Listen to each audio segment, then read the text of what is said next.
Eh bien bonjour à tous et puis bienvenue sur cette conférence sur la voyance. Je vais essayer de la structurer un petit peu. Alors la structure et Valérie Defour, c'est pas gagné, mais en tout cas on va essayer de vous parler de la voyance, ce qu'elle a été un petit peu en France, parce que j'ai eu cette curiosité quand même d'aller voir ce qu'elle a été en France depuis les années d'avant. Ma façon à moi de faire, vous expliquer un petit peu comment je fonctionne, ça non plus c'est pas gagné, j'y arrive jamais. Et puis la dernière partie, eh ben, vous aurez la possibilité de me poser une question sur laquelle je répondrai. Attention, quand on pose une question, on s'attend aussi à la réponse. Et des fois, eh ben, on va dévoiler des choses que vous n'auriez peut-être pas vraiment envie, donc réfléchissez bien à votre question et puis soyez serein avec ça. Sur la voyance, j'ai été voir sur Internet, Google est mon ami, et j'ai été voir comment se passait la voyance avant. Si on regarde au tout début, au temps de l'Antiquité, la voyance, elle faisait vraiment partie de nous, de ce qu'on était. Et tout le monde pouvait aller voir un devin, tout le monde allait voir pour quoi que ce soit, quel que soit le problème. Il n'y avait aucun souci par rapport à ça. On est arrivé en 341. 341, c'est l'arrivée du christianisme. À ce moment-là, on a commencé un petit peu à mettre à part tout ce qui était devin. Non pas par rapport à la religion, dis donc j'ai la voix qui tremble, non pas par rapport à la religion, mais par rapport à ce que ça voulait dire, c'est-à-dire qu'on allait chercher dans du futur des choses que les gens ne détenaient pas, et là, à ce moment-là, on a décidé de condamner à la peine capitale des devins. Bonne nouvelle, je ne fais pas partie de cette période. Donc, je suis encore là. Voilà. Mais ce qui faisait que plus personne n'osait y aller, c'est devenu tabou, c'est-à-dire qu'on n'allait plus voir les devins, on allait certainement plus se renseigner parce qu'on avait peur, soit à ce moment-là d'être pris en même temps que le devin, ou soit, à ce moment-là aussi, de passer pour un devin. Et c'est devenu tellement tabou qu'on n'en parlait plus. On est arrivé au Moyen-Âge. Au Moyen-Âge, les paysans sont revenus avec la peur, la récolte, tout ce qui allait, et à ce moment-là, ils ont commencé à recréer à nouveau le système de la voyance. Ils allaient voir pour les naissances, ils allaient voir pour les récoltes, et à chaque fois, ils y allaient vraiment en toute sécurité, parce que leur priorité pour eux, c'était ce qu'allait devenir leur vie. Du coup, les nobles sont arrivés, ils ont réintégré complètement la voyance et intégré aussi les astrologues. Et là, la voyance redevient tout à fait normale, on n'est plus du tout tabou, on n'est plus du tout condamné à mort, on peut à nouveau œuvrer. 19e siècle, moi j'étais hyper étonné, c'est que le 19e siècle, où la voyance devient officiellement un métier. Moi j'aurais pensé avant. 19e siècle, ça devient un métier, et là on commence à montrer les boules de voyance, les marques café, les oracles, et puis ça prend à nouveau de l'ampleur. Mais encore déséquilibré et un peu perturbé par les croyances et les non-croyances. 20e siècle, comme quoi il faut vraiment aller loin. 20e siècle, on rajoute la chiromancie, ligne des mains, le tarot, la graphologie. Alors pour moi, la graphologie, c'était plutôt décrire une personnalité, puis de le mettre dans la voyance.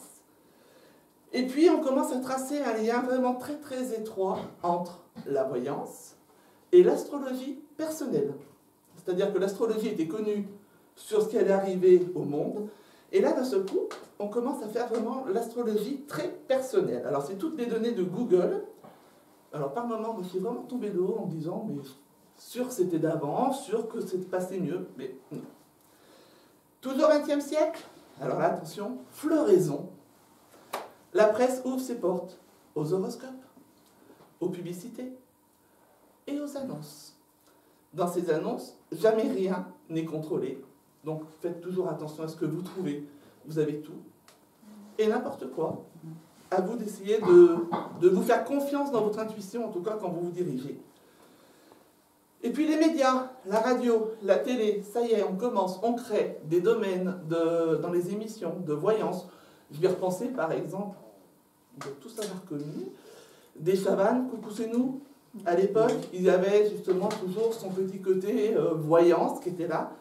Si vous vous souvenez, très souvent, on regardait, puis, parce qu'encore une fois, ça prêtait à rire. C'était pas vraiment très pris au sérieux. Aujourd'hui, encore, 2019, la voyance reste un domaine qui est très flou. C'est quelque chose qu'on ne détient pas. c'est quelque chose d'immatériel, c'est quelque chose, je ne peux pas vous le mettre sur table. Donc il va falloir faire quoi? Il va falloir vous servir de votre propre intuition, parce que vous en avez tous. Il n'y a pas une personne ici qui peut dire qu'il n'en a pas. Votre intuition, votre confiance en vous, et vous diriger vers une personne qui vous attire, entre guillemets. Quand vous allez voir des gens qui malheureusement n'ont pas de réelle capacité là-dedans, le problème, on peut arriver sur une destruction un petit peu de la personne, parce que ce qu'on va dire, ce qu'on va faire, peut la déséquilibrer, et c'est quelqu'un qui d'un seul coup va penser que sa vie, elle est nulle, ça y est, il n'y a plus d'espoir, il n'y a plus rien. Des fois, je récupère des gens comme ça, c'est limite non-assistance à personne en danger, donc faites vraiment très très attention quand vous consultez. J'ai une phrase que je dis tout le temps, dans tous les domaines. Alors je pense qu'on peut mettre Valérie Lefour et la phrase derrière, ça va être tip-top. C'est ici, chez vous, que ça doit résonner. Même les gens qui viennent me voir, moi, si à un moment donné, dans ce que je vous dis, il y a un truc qui vous perturbe, qui ne vous colle pas, qui vous semble éloigné de ce que vous êtes, ne le prenez pas. On n'est pas des élus, on n'est pas sans erreur. Malheureusement, on en fait encore. J'ai presque envie de dire des fois, heureusement, c'est parce qu'on fait des erreurs qu'on se remet en question et qu'on essaye d'évoluer. C'est ici. Si ça ne va pas, ça ne veut pas dire que je suis nul, ça veut juste dire qu'à un moment donné, peut-être que le message que j'ai fait passer, je ne l'ai pas fait comme il faut. Donc c'est important, et ça vous le faites avec tout le monde. C'est pas grave, même si vous ressortez d'une voyante en disant mais c'est basique ce qu'elle m'a dit, il n'y a rien qui me bat. Mais c'est pas catastrophique. Vous recommencerez pas la prochaine fois. C'est tout. Il n'y a pas d'erreur de votre part. C'est pas que vous êtes trop naïf, c'est pas que. Allez pas vous mettre en dessous des choses. Vous avez le droit de vous planter dans votre parcours, comme on a le droit des fois nous de nous planter dans des rendez-vous de voyance, parce que malheureusement, on est rarement parfait. J'ai essayé, pourtant. Puis j'ai pagayé, je suis pareil. Pourtant, ça fait un peu plus de 19 ans maintenant, et j'y arrive pas. Deuxième chose que je voulais vous expliquer, c'était un petit peu ma façon de fonctionner quand vous venez faire une voyance vers moi. Alors moi, j'ai pour habitude, je mets le mot voyance parce que ça parle aux gens. Voyance, guidance me ressemble beaucoup plus. C'est-à-dire que moi, je suis là juste pour mettre des lumières sur votre chemin. Personne ne vous oblige de suivre cette lumière-là. Encore une fois, c'est ce que je vous disais. Ça résonne ou pas? Cette lumière, elle est faite pour vous préparer à vivre quelque chose. Moi, allez vous dire que vous allez rencontrer un beau brun de 45 ans, qui a été divorcé en 1980, mais qui finalement, je pense qu'il s'est fait avoir par la nana en 90. C'est pas ma façon de voir les choses. Moi, ça va être, voilà, la rencontre, elle est là, physiquement. Laissez venir la surprise, quoi. Si jamais vous étiez vraiment en peine d'amour, si je vous décris un physique, je suis sûr que vous allez me mater tous les blancs, tous les bruns, tous les blancs, tous les bruns que vous allez voir en disant, c'est peut-être lui. Et puis finalement, il y aura un super blond que moi, je n'avais pas vu du tout, c'était celui-là, et il aura beau vous faire des appels, vous allez regarder tous les bruns. Alors j'exagère, on sait bien qu'on n'est pas tous comme ça, mais je mets un peu d'humour parce que ça montre des fois à quel point, parce qu'on remonte en arrière et on se dit, hein, tiens, j'ai vécu ça, voilà, sur d'autres domaines. Et ça met juste une petite note de sourire, et puis c'est quand même bien d'y mettre un petit peu avec un sourire. Maintenant, je vais essayer de vous expliquer comment ça fonctionne. Et alors là, mes amis, c'est pas gagné. Alors, c'est moi. Qui a osé rire? Vous m'avez pas reconnu? Je ne sais pas.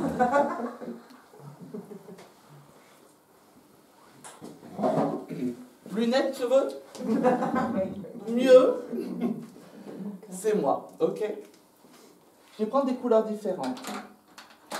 On va dire que ça, c'est l'énergie que je dégage. Alors, je la brille un petit peu.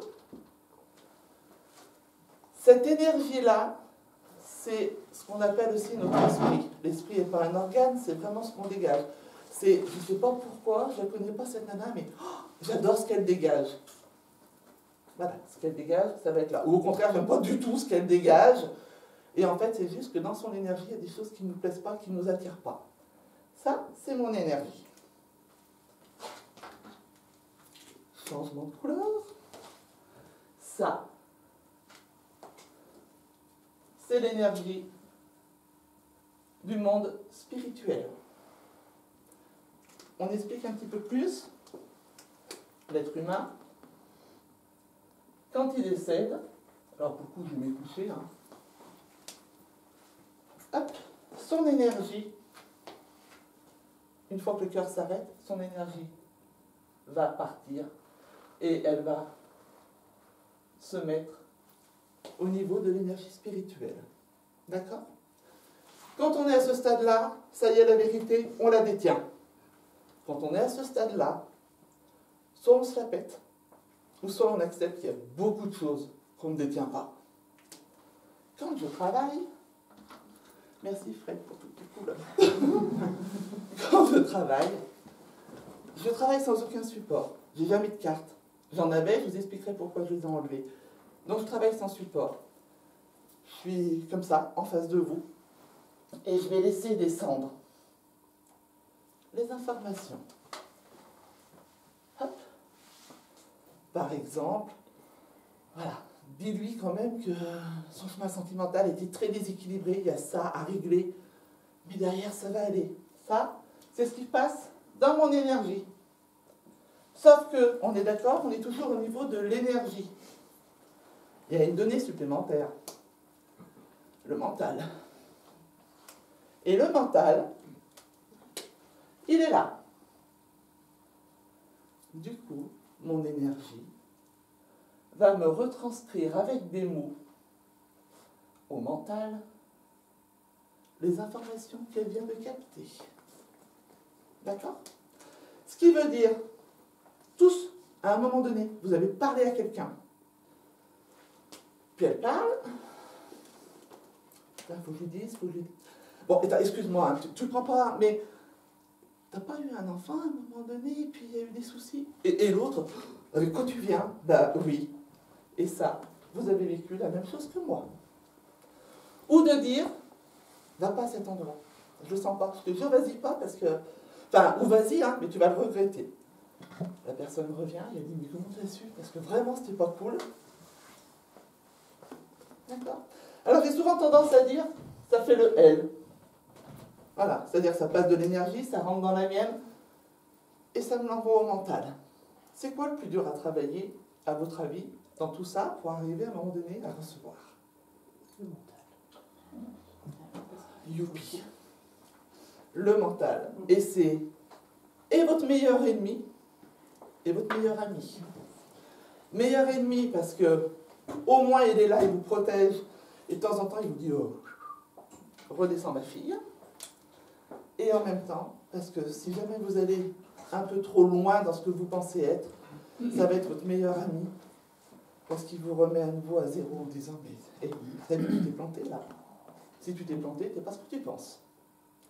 Si t'es pas ce que tu penses, on va retravailler. Là, vous pouvez faire toute confiance.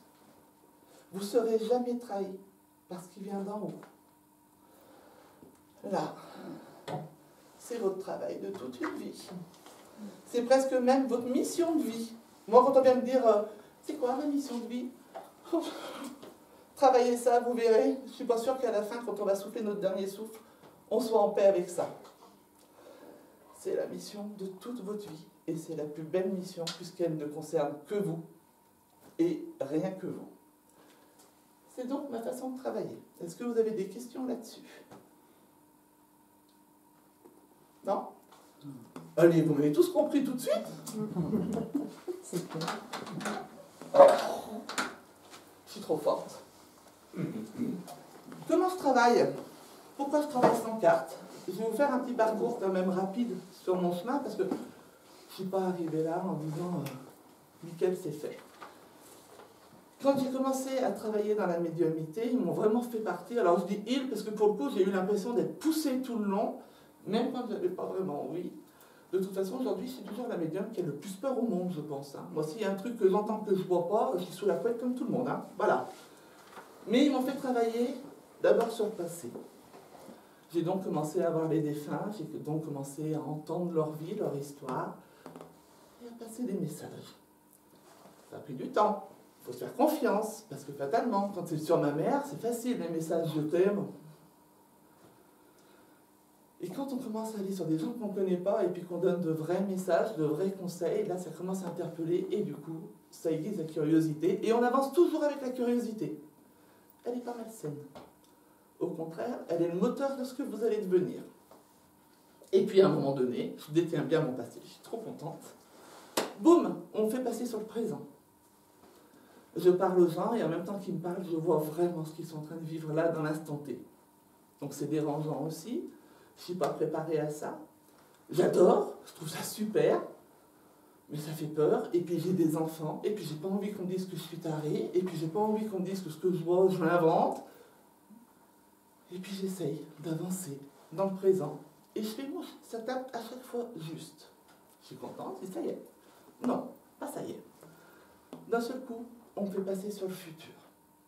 Et bien là, je ne sais pas pourquoi, je commence à demander des objets aux gens et je commence à faire ce qu'on appelle la psychométrie.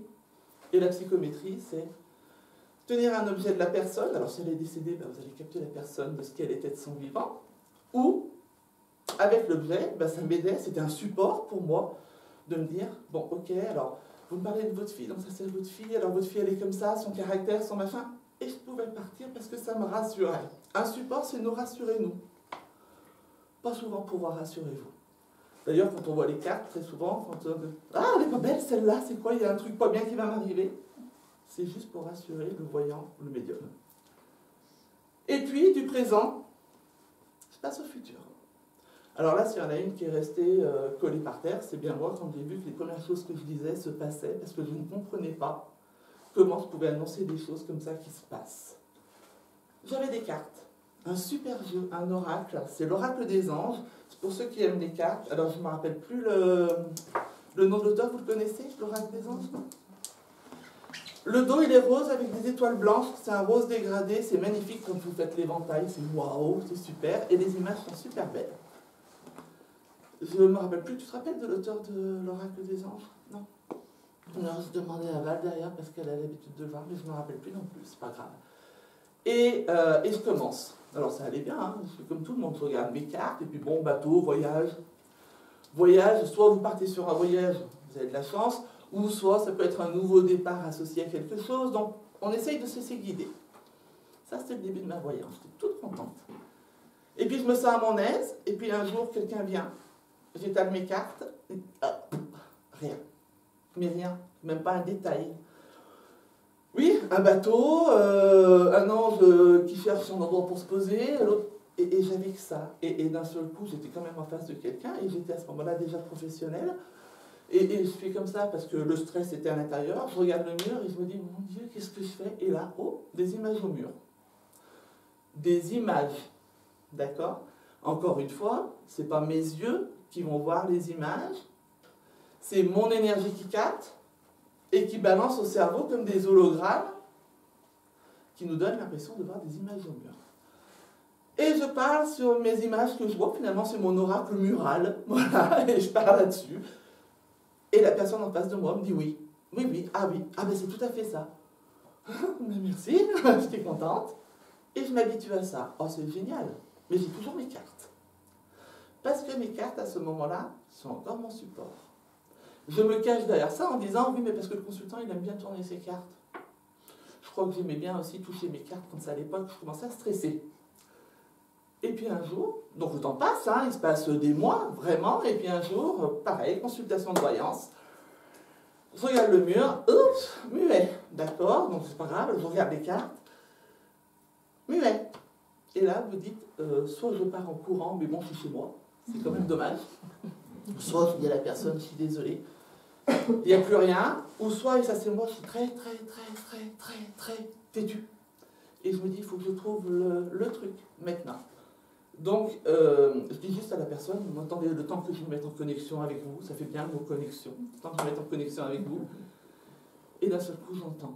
Encore une fois, je n'entends pas.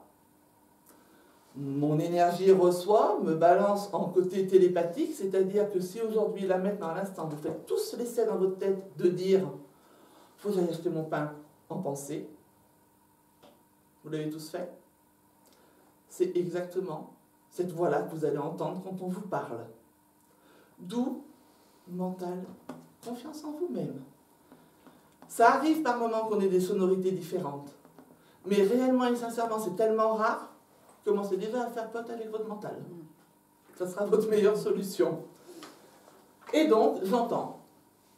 Voilà, je continue. Alors je dis bêtement, je répète bêtement ce que j'entends. Et ça fait mouche. Je suis super contente.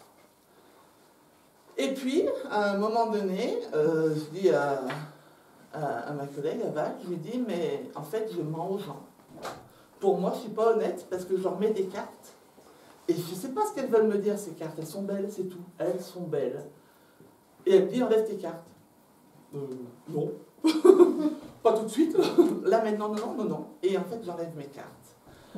C'est clair et net. Je ne vais pas vous cacher que ma première consultation que j'ai faite sans carte, je suis en face de quelqu'un qui est là, qui va avoir ce courage de me mettre pendant 45 minutes, 1 heure, un moment de sa vie dans les mains, parce que c'est ça, quand vous faites de la voyance. Est-ce que je vais arriver, moi, à ce moment-là, à pouvoir la guider le plus honnêtement possible? J'enlève mes cartes. Et alors, il me faut toujours ça là-haut. La première consultation, elle est toute top. Elle est juste géniale, j'en ai les poils comme ça. Je suis ravie et je me dis, mais les cartes, mais pourquoi t'as gardé tes cartes? Et puis après, tout le chemin, vous allez faire, oh, pas bien, oh, c'est super bien, oh, c'est pas bien, oh, c'est super bien. Voilà, c'est le rythme de la vie et on ne pourra pas faire autrement avec ça. Aujourd'hui, je travaille sans support. Aujourd'hui, il m'arrive de descendre et de dire, j'ai fait une consultation, mais waouh! Mais même moi, je suis super contente tellement c'était chouette. Et puis à des moments, je redescends et puis je dis, on n'a plus une consultation. Alors j'ai donné tout ce que j'avais, hein. Mais voilà, j'ai pas ce côté-là. Et pourtant, c'est cette personne-là qui m'envoie 3-4 personnes derrière. Pourquoi? Parce que quand vous venez nous voir, vous, ce que vous voulez, c'est avoir des indications sur ce qui va se passer et comment le vivre au mieux. Et la voyance, elle doit être que ça. Simplement ça.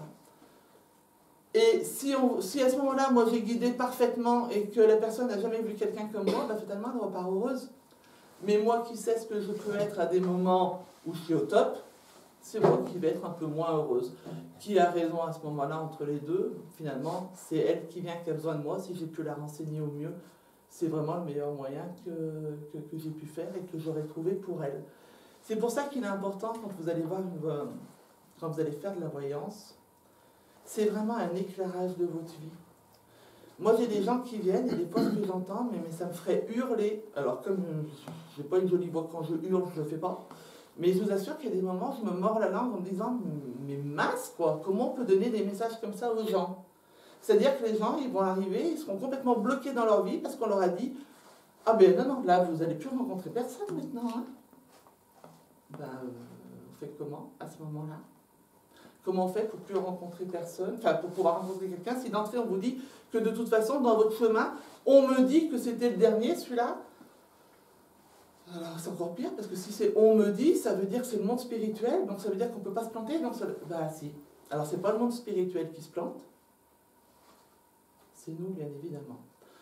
Et j'essaye. Alors on m'a dit il n'y a pas longtemps, il n'y a pas très longtemps d'ailleurs, on m'a dit à un moment donné, j'ai revu une personne au salon qui était venue me voir, et qui m'avait dit, qui m'avait pas fait un témoignage bien sympa d'ailleurs, à la base, mais c'est pas grave. Et elle m'a dit au salon, ouais, je t'ai venu vous voir, tout ce que vous m'avez dit, mais c'était négatif. Mais du début à la fin, tout était négatif. Merci, juste avant le salon de Saint-Victor, c'était cool, ça me mettait bien à l'aise. Et elle me dit, par contre, aujourd'hui, bah, tout ce que vous avez dit, c'est passé. J'avais fait une erreur, une seule, où je lui avais dit que je ne voyais pas d'autres enfants se mettre sur elle, et elle a eu un autre enfant, bah, tant mieux, c'est la meilleure chose qui pouvait lui arriver, et c'est pour ça que je dis, même quand je le dis, en voyance, généralement j'essaye de dire, alors après je peux me planter aussi, parce que des fois on est pris dans le flou, mais j'essaye de dire à un moment donné, écoutez, je n'ai pas l'impression, mais peut-être que vous avez besoin de m'entendre que je n'ai pas l'impression, comme ça, prouvez-moi le contraire, et puis venez me le dire, quoi. Venez me dire que je me suis planté, c'est la plus belle chose que vous allez faire. Ça, c'est généralement ma façon de parler. Avec elle, il paraît que j'étais un peu plus hard. Alors, voilà, je laisse l'option des choses parce que je ne peux pas y être. Mais 2 ans après, elle revient en me disant, ça s'est passé. Donc c'est vraiment, j'étais super contente, soulagée, surtout avant le salon, très très soulagée. Mais ce que je veux dire, c'est que on va arriver à un moment donné à vous dire des choses négatives. Mais on n'est pas en train de vous dire, vous allez en mourir, hein. Attention, hein, parce que là, ça va mal se passer. On est juste en train de vous dire, par moment, là, la porte, elle est bloquée. Ok, ça ne veut pas dire que vous n'allez jamais franchir une porte. Ça veut juste dire que peut-être que vous essayez de me tirer la porte, qu'il y a juste besoin de pousser. Mais si je vous le dis avec des manières différentes, d'un seul coup, vous allez dire, je suis bête. Et vous allez pousser, et vous allez franchir votre porte. C'est vraiment important. Quand on fait une voyance, on vous guide, le reste, c'est votre vie, et vous la vivez, vous êtes le maître de votre vie. Chaque matin, quand vous vous levez, c'est vous qui écrivez votre journée. C'est pas nous. Nous, on peut mettre une lumière. Mais vous, par contre, c'est vous qui allez décider si ce matin, en vous levant, vous allez taper votre CV. Si ce matin, en vous levant, tant pis l'image que je vais donner, il faudrait me présenter, tant pis, allez, je dépasse ça. C'est vous. Moi, à la limite, je pourrais juste vous dire, ben, c'est clair que si vous le faites, chapeau, parce que là, on y va. Et puis en plus, ça s'ouvre, et c'est positif. Si je vous dis, vous trouvez du boulot dans 2 mois, que vous décidez de rester dans le canapé parce qu'il y a une super série en ce moment sur Netflix, que vous n'avez pas envie de vous faire filer, qu'il pleut, je ne vais pas aller chercher du boulot maintenant, je prends du temps. On est bien d'accord? Dans 2 mois, si vous avez du boulot, alors là, chapeau, hein. C'est que le mec, il est venu frapper chez vous, il a trouvé votre nom, votre adresse, votre envie, il a frappé chez vous, il est venu vous chercher par la main pour vous emmener. Je vois que cette solution. Quand on vous dit qu'il va se passer des choses dans votre vie, c'est à vous de bouger. C'est à vous d'avancer et de vivre les choses.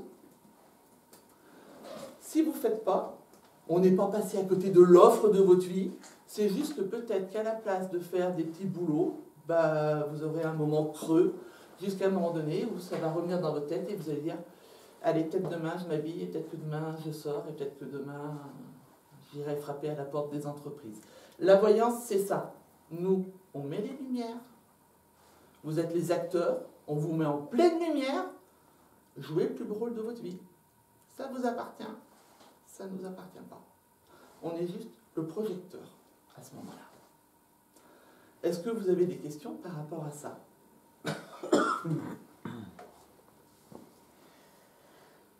Est-ce qu'il y a des choses qui résonnent en vous, de ce que vous avez pu vivre, de quelque chose que vous avez peut-être envie de partager, parler? C'est ça aussi l'instant présent. Ça demande de dire, ah, j'aimerais bien raconter ça. S'il y a quelque chose que vous voulez partager. Ah, l'instant présent. Je savais que ça allait tilter. Est-ce que quand vous parlez avec une personne, votre vie à vous, elle joue un rôle dans ce que vous pouvez dire? Ou ça vient uniquement de... Non, elle va jouer un rôle. Je vais vous dire pourquoi. Quand je suis en face d'une personne, je vais recevoir un message. D'accord? Ce message-là, quand je vais le recevoir, il va falloir que je vous le passe. Mes mots que je vais prendre à ce moment-là, j'ai intérêt à les peser. D'accord? En les pesant, ces mots-là, soit je vous fais mal, mais je sais que vous faire mal, si je n'ai pas regardé comme il faut ce que j'allais vous dire, soit je me sens à ce moment-là, justement, dans le rôle de vous dire, parce que vous attendez, non, en fait, c'est pas là, mais il va falloir tout de suite que je trouve derrière pour vous faire avancer. Donc, évidemment, on a ce rôle-là. Je veux dire, c'est comme... j'adore donner des exemples. Vous êtes une maman, vous confiez votre enfant parce que je suis une nourrice. Je vais lui donner tout ce que vous m'avez conseillé de lui donner, de l'envelopper, mais sans jamais être sa mère. Vous voyez ce que je veux dire? C'est-à-dire que le message, je vais vous le faire passer avec tout l'amour que j'ai, parce que je crois que c'est une chose qu'on ne peut pas m'enlever, c'est que je maternise un peu, peut-être un peu trop, mais j'adore ça, voilà. Mais ça, on ne peut pas me l'enlever, je le ferai toujours. Mais je vais essayer en tout cas de faire en sorte que si vous êtes tombé avec ce que je viens de dire, il est hors de question que vous ressortiez de mon bureau en étant par terre. Alors, je ne vais pas vous inventer votre vie derrière pour vous dire « Non, mais il faut que tu y crois, ma cocotte, allez, relève-toi ». Non, non, c'est pas ça. C'est à un moment donné de dire « Entendez bien les mots. Ça, on a dit non. Mais, si vous arrêtez avec cette porte-là qui ne s'ouvre pas et que vous m'ouvrez celle-là, voilà ce qu'on a au bout. » Et c'est ça qui est important. Pas pour vous donner un faux espoir. Le but, il n'est pas là. C'est que le message, on dit vraiment à ce moment-là, bah, dis-lui que ça non, la porte, elle est fermée. Ça fait 10 ans qu'elle tape dans cette porte. Dis-lui maintenant que l'autre porte, elle est importante.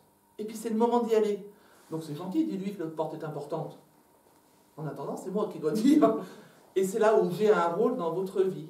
C'est pour ça que pour moi, il est important. Parce que je prends vraiment ça comme ça. C'est-à-dire, quand vous venez en face de moi, vous me donnez un morceau de votre intime. C'est pas rien. donner son intime. Surtout pour des gens où on est très pudique, on a peur du jugement, on a peur du regard de l'autre. Qu'est-ce qu'elle va dire? Oh, si je dis ça, mon Dieu, qu'est-ce qu'elle va dire? Et à un moment donné, quand vous me donnez ça, moi, je ne peux que vous donner ce que je suis aussi. Et si je vous donne ce que je suis aussi, bah, du coup, j'ai un rôle dans votre vie. Ouais. Et en plus, très souvent, je peux, peut-être pour mieux faire comprendre, me servir. Bon, ma vie, c'est un livre ouvert. Hein. J'ai rien à y cacher. Et puis, alors, celui qui la veut commence du départ. Hein. Parce qu'il ne faut pas louper le départ. Mais voilà, moi, très souvent, je me servir de ma vie pour vous montrer à un moment donné et vous dire mais ça, c'est comme ça bouge, ça avance. Si ça avance pour moi, ça avance pour vous.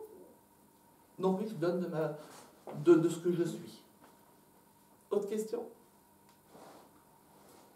Tu disais tout à l'heure que ça fait 19 ans que tu fais ça. Ouais. Et ça a commencé il y a 19 ans ou ça a commencé dès que tu es arrivé Alors, si je suis honnête aujourd'hui, avec ces 19 années où à un moment donné tu te dis soit tu es en train de péter un câble et on va t'enfermer, on a tous peur à un moment donné d'en parler parce qu'on est tous reliés à un moment donné sur une schizophrénie. Je vous rappelle qu'il y a une période, on a enfermé beaucoup de personnes et dans tout ce qui était soi-disant schizophrénie, est-ce que tous l'étaient vraiment? Est-ce qu'il y avait aussi des gens comme ce qu'on est? Voilà, ça je ne peux pas le mettre. Mais on a cette espèce d'épée Damoclès qui dit tu as 2 enfants, t'adores tes enfants et t'as juste pas envie de leur faire porter un poids difficile. Et du coup, vous allez piocher en disant, bon, rappelle-toi avant, qu'est-ce qui se passait? Aujourd'hui, réellement, si je repars dans mon passé, j'ai toujours eu un truc, parce qu'il y a plein de choses où je me dis, mais attends, mais quand tu as vécu ça, mais évidemment, enfin, je me rappelle une fois, je vais au cimetière de mes parents, mes 2 parents sont décédés, mon père j'avais 6 ans, ma mère 10 ans. Je vais au cimetière et 10 ans, hein, blondinette 10 ans, j'allais au caté parce que je me disais, si je vais au caté, je me rapproche de ce que tout le monde appelle Dieu, et si je me rapproche de Dieu, puisque j'avais une belle-sœur à l'époque qui me disait que mes parents étaient à côté de Dieu, et que ça se trouve qu'ils mangeaient ensemble le soir, machin, bah, du coup je vais me rapprocher de Dieu, au moins à un moment donné il va dire, youhou, ils sont là, et donc je demande à faire du caté, mais je demande à faire du caté, et je le fais. Et 10 ans, le caté est là, le cimetière est là, et tous les mercredis, c'est les mercredis matins, tous les mercredis matins, en sortant du caté, j'allais au cimetière sur la tombe de mes parents. Et un jour, je suis sur la tombe, alors je fais un peu comme dans les films, parce que c'est ça aussi les enfants, dans les films on voit qu'on est tous comme ça, alors voilà, je suis comme ça, et d'un seul coup j'entends Valérie, et pour le coup j'entends Valérie, et vraiment une voix d'homme, alors que j'ai 10 ans, ça fait 4 ans, je ne sais plus du tout la voix de mon père, mais je sais à ce moment-là que c'est mon père. Et quand je rentre à la maison et que je dis ça à mes frangines, puisque mes sœurs ont une famille assez nombreuse, et c'était ma tutrice, la première chose qu'elle me dit, c'est oui, mais c'est parce que tu souhaitais tellement entendre la voix de papa, tu vois, à force d'aller au cimetière, en fait, parce que tu voudrais, mais elle le disait par amour. On est d'accord, jamais elle l'ont dit pour me défaire de quoi que ce soit. Et après, je dis, bah, la voix de papa, pourquoi il m'appelle? Non, mais il y a un terrain de pétanque derrière, il suffit que les hommes jouent au pétanque. Oui, puis comme tout le monde s'appelle Valérie à cette époque. Mais moi j'ai 10 ans. Et du coup, ben ok, c'est le terrain de pétanque, et puis c'est le type qui appelle Valérie, on ne sait pas pourquoi, parce que sa fille doit s'appeler Valérie. Et même si, aujourd'hui, c'est-à-dire que le monde spirituel va se servir de chacun de nous pour devenir le messager à l'autre, qu'on connaisse ou qu'on ne connaisse pas. Peut-être qu'à un moment donné, dans une phrase que je vais vous dire, sur une, même si c'est que sur une de vous toutes, il y a quelque chose qui va percuter, vous allez dire, mais c'est évident, et ça va vous débloquer sur quelque chose. Ben, à ce moment-là, j'ai été le messager, mais j'en sais même rien. Alors peut-être que quelqu'un jouait à la pétanque, peut-être que quelqu'un a appelé sa fille Valérie. En tout cas, ce que je sais, c'est que moi, quand ça a appelé Valérie, c'était vraiment mon père, et c'était là, c'était marqué. Et toute ma vie, je me suis rendu compte, c'est ça. Ou aussi, des fois, la nuit, de rêver de mes parents. Et je sais, alors, ça frappe à la porte, et j'ouvre, et je les vois tous les deux avec une valise. Et moi, dans mon rêve, je sais qu'ils sont morts, donc je ne veux pas les faire rentrer, parce que je vous rappelle quand même que je suis une peureuse de base. Et je dis, non, vous ne pouvez pas, vous êtes morts. Et eux, ils me disent, bah, on n'est pas morts. On est juste là, on te montre qu'on fait un beau voyage, et qu'on se reverra bientôt. Bah, heureusement que j'avais que 10 ans à l'époque, après que 15 ans, parce que l'on se reverra bientôt maintenant, je me foutrais vraiment les jetons. Et en fait, c'était on se reverra bientôt, mais sur un autre niveau, de manière médiumique. Mais quand je disais ça, pareil à mes sœurs, en disant, mais je vous assure, ils sont pas morts, ils font un voyage. Ben, à chaque fois, ils me disaient, oui, mais c'est normal, c'est parce que ça te manque, t'entends tes copines qui parlent de maman, papa, et toi, ça te manque tellement que t'en rêves, mais c'est normal. Mais je peux vous assurer qu'à 20 ans, 25 ans, 30 ans, j'en rêvais aussi, mais plus vraiment comme ça, c'est-à-dire que j'avais les yeux fermés, et de ce coup, je disais, si tu ouvres les yeux, tu les vois. Ça, c'est sûr, ils sont là. Je les sentais, ils étaient là. Et j'avais tellement peur que je remontais la couette en disant non, mais en fait, je suis pas prête, s'il vous plaît, si vous êtes là, partez. Et effectivement, je sentais que ça s'éloignait. Et ça, c'est parce qu'on a beau dire, parce que la journée, je me disais non, allez, pas maman, en fait, ça y est, je suis prête. Allez, je me prépare. Je suis bien prête là. Puis arrive le soir. Alors pourquoi le soir? Parce que je pense que c'est le seul moment où on sait lâcher prise, parce que c'est pas une histoire d'heures. Ça ne veut pas dire que la journée, vous n'aurez jamais de signe ou de présence. C'est juste que le soir, ben, on est entre deux phases. On est dans une phase où on s'endort. Donc, le mental commence à se calmer. Il va laisser libre champ à l'esprit. Et c'est à ce moment-là que, à nouveau, je ressens mes parents. Et en fait, je remonte à nouveau la couette parce que ça me réveille en me disant non, mais en fait, je plaisantais, je ne suis pas encore prête. Voilà. Et ça a fait ça pendant des années. Mais j'ai eu plein de signes, mais plein de choses qui ont fait qu'à un moment donné, maintenant, je me dis en fait, je ne vois pas ta place autrement que dans ce que tu es aujourd'hui. Parce que tout a été mis sur ta route. Ouais, vraiment. Et c'est ça qui est chouette. Et puis ce que j'aimerais que vous entendiez aussi, c'est que ce que je suis moi aujourd'hui, on est bien d'accord, c'est que ça fait 19 ans que je bosse. Tout le temps. Et puis je suis une tarée dans ce boulot-là, parce que j'adore. Et puis si vous me mettez un défi, ben on est foutu, parce que j'y vais encore 2 fois plus vite. Parce que j'adore ça.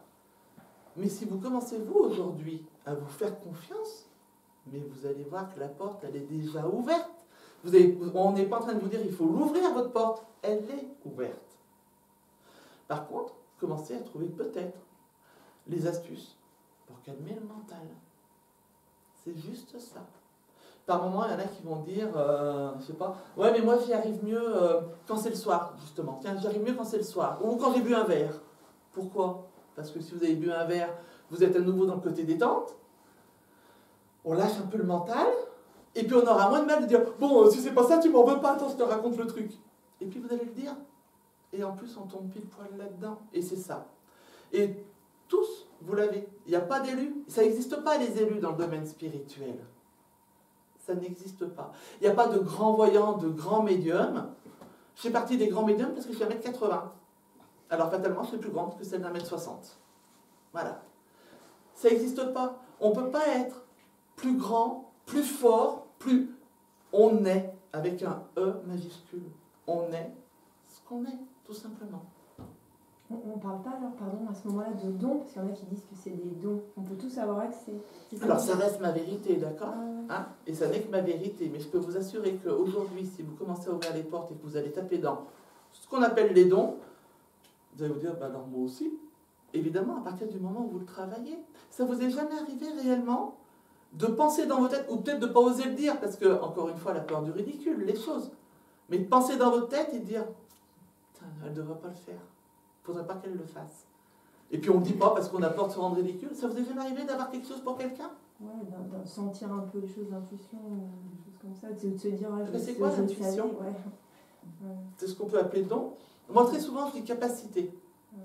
Après, moi je suis une rebelle. Hein. Ça doit peut-être un petit peu se voir. Je suis une rebelle de la médiumnité. C'est-à-dire, pour moi, il faut que tout soit simple, tout est éclairé. C'est-à-dire que si je commence à vous mettre des mots, ou même moi, je vais prendre 4 dicos parce que je ne connais pas les mots, puis j'ai pas de mémoire, vous avez bien vu, hein, j'ai juste été voir l'histoire de la voyance, ça me tape 3 feuilles ce truc. Mais si je prends des mots compliqués, vous allez dire, waouh, non mais elle est calée quand même, la nana, on n'y arrivera pas. Ah ben non, mon but il est de vous dire, vous allez y arriver. Mais vous allez y arriver si vous vous donnez la peine de le faire. C'est un peu comme l'histoire du boulot. C'est-à-dire si vous restez dans votre canapé en disant « j'aimerais bien être médium », bah ouais, dans 10 ans, vous me direz encore la même chose, « j'aimerais bien être médium ». Si aujourd'hui, vous ouvrez les choses, et encore une fois, vous allez voir sur Internet, parce que tout le monde fait ça, on va voir sur Internet ce qui se dit, ne prenez que ce qui résonne en vous. Il n'y a pas de critères réels. Moi, je me rappelle, j'ai fait une émission en zone paranormale en 2012. Quand j'ai fait cette émission, le lendemain, et Eva, elle peut vous le dire, elle était avec moi, j'avais le fixe à l'oreille, elle avait le téléphone portable à l'oreille, tout ça parce que j'étais passée à la télé, Et des gens me disaient, ah non mais parce que vous avez vu à la télé, en fait, vous devez être trop forte, vous. Mais quand je suis passée à la télé, on ne m'a pas dit, vous nous faites une preuve de voyance, vous nous faites une preuve que vous parlez avec les guides. On ne m'a pas demandé ça. On m'a dit, on va vous poser des questions, répondez pour voir si vous êtes d'aplomb dans votre tête. J'ai répondu, ok, vous avez l'air carré. Et on m'a fait une interview. Je suis passée 12 secondes 04 à la télé sur une interview que j'ai faite de plus de 3 quarts d'heure, 2 heures. 2 heures. Voilà, vous voyez, quand je dis que j'ai pas de mémoire, j'ai un mémo qui est juste derrière vous. Et j'ai fait une interview de 2 heures, je suis passé 12 secondes. Vous vous rendez compte? 12 secondes. Je n'ai pas décollé mon oreille du téléphone le lendemain parce que j'étais la meilleure médium, parce que j'étais passée à la télé. C'est pour ça que, encore une fois, ça ne voulait rien dire. Peut-être que je parlais super bien, mais ça ne veut pas dire que je suis quelqu'un de bien. Il faut vraiment que vous fassiez, vous, votre avis quand vous allez voir les gens. Ça, c'est important. Surtout qu'on est encore à une période où c'est en train de faire un peu comme les champignons. Hein. On en a tout plein de rue, là, en ce moment. Hein. Puis alors, on a des domaines. Alors, des fois, c'est tout voyant. Et puis, d'un seul coup, c'est oula, c'est toute énergie. Puis après, c'est tout je ne sais pas quoi. Voilà, ça sera à vous. Alors, il y a une méthode qui est géniale de voir, mais ça vous demande d'être un peu plus patient. C'est le temps que la personne tient. C'est-à-dire que la super voyante nouvelle génération, si elle a fait 1 an que son truc ferme, voilà. L'autre, ça fait peut-être 5 ans qu'elle est là, ça fait peut-être 10 ans, ça fait peut-être 15 ans. Si elle n'est encore pas tombée, si elle n'est encore pas fermée, ça ne veut pas dire que c'est la meilleure, ça veut peut-être juste dire qu'elle est droite, en tout cas dans ce qu'elle fait. Et c'est ça qui est important. Et moi, en 2012, je venais d'arriver dans la région, personne ne me connaissait. Et j'entends, vous êtes une grande médium, laisse-moi déjà juste te montrer qui je suis, quoi. Enfin, voilà. Et je venais juste d'arriver ici. C'est pour ça que c'est important de vraiment, vraiment prendre le temps. La voyance, on la prend des fois un peu trop à la légère. C'est quelque chose qui va de toute façon s'imprégner en vous. Et même ce que vous n'avez pas voulu entendre, ça s'imprègne en vous.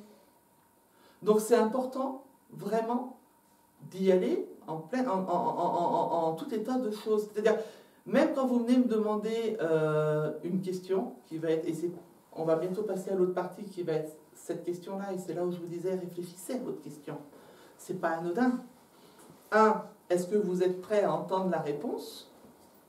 C'est pas toujours le cas. Des fois, on préfère se dire, non, mais moi, ça, je ne veux pas le savoir. 2, est-ce que vous êtes prêt à ce que, dans ce que je vais dire, peut-être, ça va dévoiler un peu plus sur vous. La voyance, c'est ça. C'est pas juste un jeu, c'est pas juste un truc qu'on met sur table, des cartes, et puis attends, je m'y essaye. C'est à un moment donné, quand on veut se faire guider, ça va au bout des choses. C'est quoi la différence entre voyance et médium? C'est exactement la même chose. Alors, merci. Eh bien, merci. C'est quoi votre prénom? Magali. Merci Magali. Je vais vous dire pourquoi. Ce matin, en me levant, je me suis dit, parle de ça. Mais parle de ça, faut que tu parles de ça, ça t'énerve à chaque fois. Et je l'oubliais. Merci. Aussi. En fait, très souvent, j'entends, un médium ne peut pas faire de voyance. Dans la masse. C'est-à-dire que ça fait 19 ans que je me plante. D'accord? La médiumité, c'est un sac. Alors, la société veut qu'on soit un médium, ou une voyante, ou une clairaudience, ou une clairvoyance, ou je ne sais plus ce qu'il y a dans tous les clairs, quelque chose. La médiumité, c'est un sac. D'accord? Et dans ce sac, on met quoi? Eh bien, on va mettre la voyance, et tous les termes qui vont bien avec. On va mettre le magnétisme. On va mettre le ressenti, l'intuition, l'écriture automatique. Tout ça, on le met dans le sac de médium. D'accord? On est tous ce sac. Bon, alors l'image, elle n'est pas belle. Hein. Je ne parle pas de la manière dont vous êtes habillés. Hein. Je parle de, symboliquement, on est tous un sac. Et dans ce sac, on a tous ça. C'est pour ça que je vous dis, il n'y a pas d'élu. Et la voyance, alors c'est pour ça, des fois, il y en a qui me disent, ah oui, mais alors non, vous, c'est pas de la voyance, c'est de la guidance. Aussi, si quand vous venez chez moi, vous avez envie de dire c'est de la voyance, dites de la voyance. Si quand vous venez chez moi, vous voulez dire c'est de la guidance, dites de la guidance. Moi, tout ce que je vous demande, c'est à un moment donné, c'est attendre ce qui va se passer. Mais il n'y a pas de... Il y a une différence de beau, mais ça, c'est la société qui veut ça. Il faut tous qu'on soit dans des cases. Aujourd'hui, on n'a plus le droit d'aimer d'une manière, il faut qu'on aime, mais parce que tu es dans ces cases-là. Tu es hétéro, tu es gay, tu es bi, tu es, je sais pas, asexuel. Enfin, voilà, ça c'est les cases. Après, l'autre case, bah, toi tu es médium, toi tu es voyant, toi tu es clairaudient, toi tu es clairsentient. Et si juste 5 minutes, on laisse tomber les cases et qu'on dit on est, et puis on s'en fout si ça percute pas chez l'autre. Le plus important, c'est que ça te percute ici. Voilà. Et si ça percute ici, c'est peut-être que le chemin il est bon. Mais ça reste vraiment...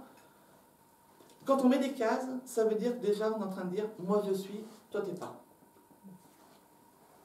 Ou alors, peut-être hein, tu peux l'être, hein, mais c'est très difficile. Ben non, ça te demande juste à un moment donné de lâcher prise.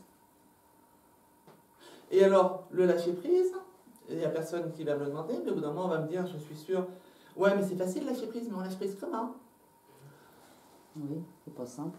Eh ben c'est pas simple. Mais, donc pour ceux qui ne le savent pas encore, j'ai sur Facebook un groupe professionnel qui est que sur le spirituel, qui s'appelle Valérie Defour Autoénergie. Ce groupe-là, j'essaye d'être régulière, mais j'y arrive pas tout le temps, de faire une fois par mois des vidéos où je mets les adhérents du groupe en contact avec les guides spirituels. C'est des questions sur la spiritualité.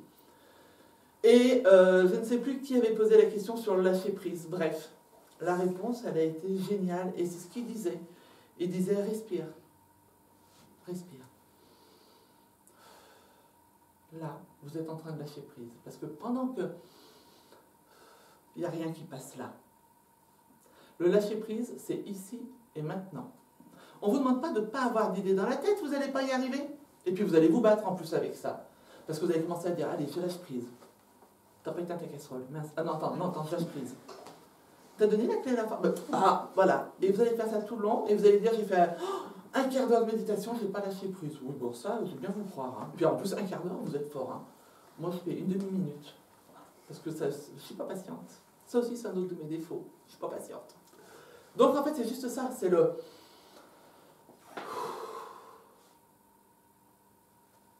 Et regardez le silence qu'il y a. Voilà, le lâcher-prise, c'est ça. Donc plus vous allez le faire, et plus vous allez commencer à progresser là-dedans.